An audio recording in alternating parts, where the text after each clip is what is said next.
Hi everybody, it's Danny here from Handmade Papercraft. Today I am working with some goodies from my favourite things. Please keep in mind that these items are no longer available. They were from a while ago. I'll do my best to try and find some links for you, but may not be possible. So I am starting with a stamp set. This is the Star Graduate stamp set from my favourite things. And I am going to be stamping directly onto my card base, so I am being very careful today. That was the plan. You'll see later that I wasn't as careful as I was hoping I was going to be. So I decided to use some of the stars from the stamp set as well, so I'm just placing those out. I will start speeding the video up shortly, but I just wanted to show you guys, just the way that my mind works. I sort of play with things a little bit first before I get moving on to putting everything together. This is my thinking hand. I like to tap when I'm thinking. Still processing. Fiddling a bit. This is just the way it works sometimes. Cards don't just always just come together. It does take a little bit of mind effort. All right, let's get moving on. We're going to start speeding up now. So I've decided I'm going to emboss these stars onto my project. So I've got my ink on 3 embossing ink out.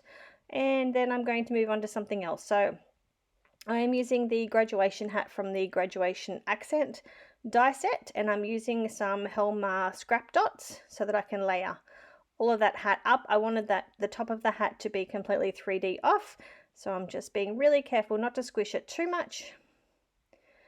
And I'm adding some onto the little tassel as well. Sorry, I'm trying to do that off screen because I have to be so close to it. I'm just using my reverse tweezers to try and hold that little piece. Then I'm just adding some Wink of Stella on. It's a nice juicy Wink of Stella, that one. Did you see how much just came out? Wow.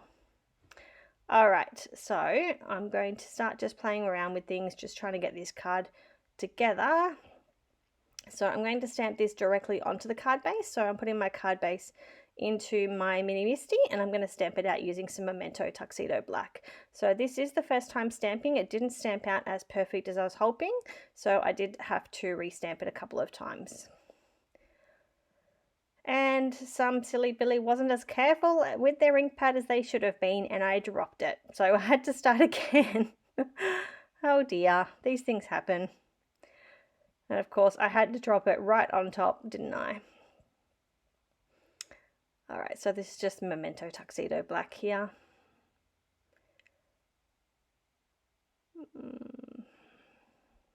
Stamping it a few times. I want to make it really nice and black and crisp. Cleaning off my stamp set, I'm just using a wet baby wipe there. All right, and now we're going to start working around. So I'm using some Helma 450 quick dry. I didn't want this hat to be able to move because I thought no way was it going to just sit there and me not accidentally bump it or anything, so I adhered it down. So I've just prepared my cardstock there using my powder tool, and I'm inking these stars up using that ink on 3 embossing powder, and I'm going in with some Ranger ink superfine gold embossing powder. There were still a little bit of gold embossing powder where I didn't want it to be, so I did go in and brush that off with an old paintbrush. I'm just going in with a white Uni-Ball gel pen, and I will go in later, and I'm using some more bits from the graduation die set, and I'm going to cut out the little bar looking thing, I don't know what you call it, and I wrote 2020 on it, and I used the class of die set. Alright, so here's a few pictures of the card all complete. I wanted to share this with you. It's now been released to the owner, and yeah, I thank you all for watching, and I'll hope to see you all soon. Bye!